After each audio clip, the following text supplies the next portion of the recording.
By the time this video gets up, we will know if the world has ended or not. I'm filming it pre-end of the world.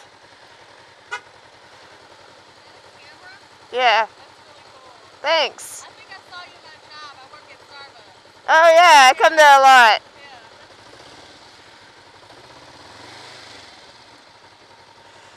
Yeah. And then there's that. Lady works at Starbucks. See me in there. Nah, that I'm a coffee addict. So anyway, what was I going to talk about? I was going to talk about something. Oh yeah, bikers are awesome. Now you might already know that. That might just be like, oh, well, duh, I'm a biker, I'm awesome. I already know that we're awesome. But even off the bikes, they're a pretty awesome crowd. Now, I had the misfortune of breaking down on Interstate 24 recently. I was just riding along, going from Nashville to Chattanooga, which is a trip I make a lot. And I got stuck behind some tractor trailers and I just went to downshift into fifth, you know. Just slow down a little bit without actually hitting the brakes.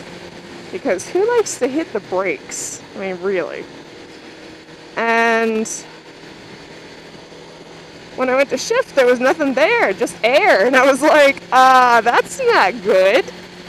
So I looked down at 70 miles an hour and I could still see that my shifter pedal was still attached to my bike, but I couldn't reach it. And I was like, that is really strange. And I tried again, still couldn't reach it. And I don't know if you've ever ridden a Ninja 500, but the kickstand is kind of at a funny location. It's kind of forward of where most kickstands are. Even on the 250, it was further back. I don't know why. I'm assuming it's something to do with the center of balance of the bike.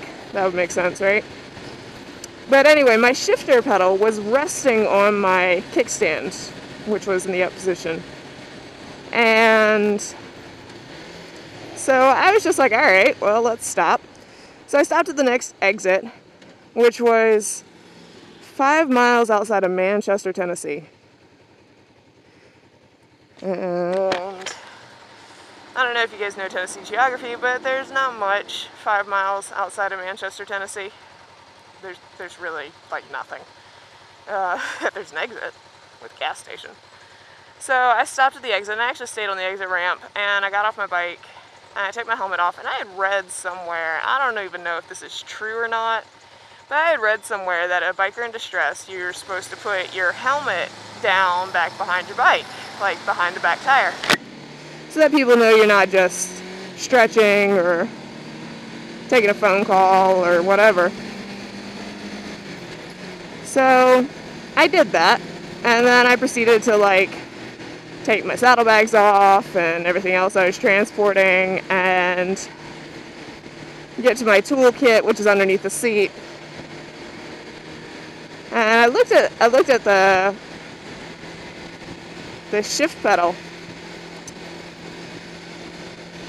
The shoulder bolt that actually holds the shift pedal into the gearbox had come loose and had subsequently gone missing somewhere between Murfreesboro, Tennessee, where I got onto 24, and 5 miles outside of Manchester, which is maybe 60 miles apart.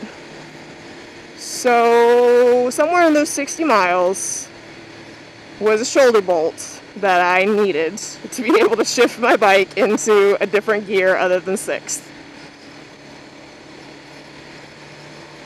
So I was there for maybe 5 minutes and I'm calling people, and of course my cell phone's dying because these things never happen when you have a fully charged phone. And I'm like, okay, I gotta leave some battery just in case I gotta call roadside assistance. I do have motorcycle roadside assistance. So 5 minutes later, this couple on a Harley pulls over. And the guy leans off his bike and says, "What's wrong?" And I was like, "My shifter pedal's messed up. I lost the bolt." And he actually gets off the bike and comes over and looks at it. And he's like, "I hope you got tools, because everything I got's in standard." And I was like, "Well, all my stuff's in metric, so we're good."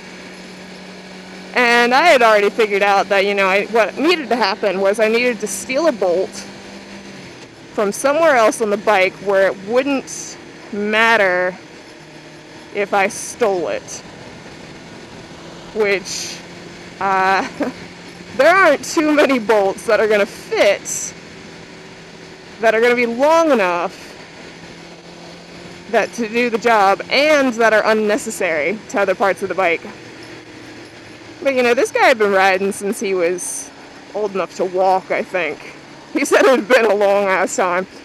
And he figured out which bolt to use after only 2 tries. He found a bolt that holds my gas tank down, but that same little, where the bolt goes through, is also a little lip that sits under my seat.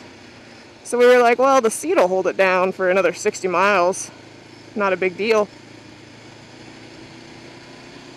And so we stole that bolt and we fixed it. And the thing that was funny to me is that I was not scared at any point in time during this whole encounter. And, you know, I am not exactly a big person.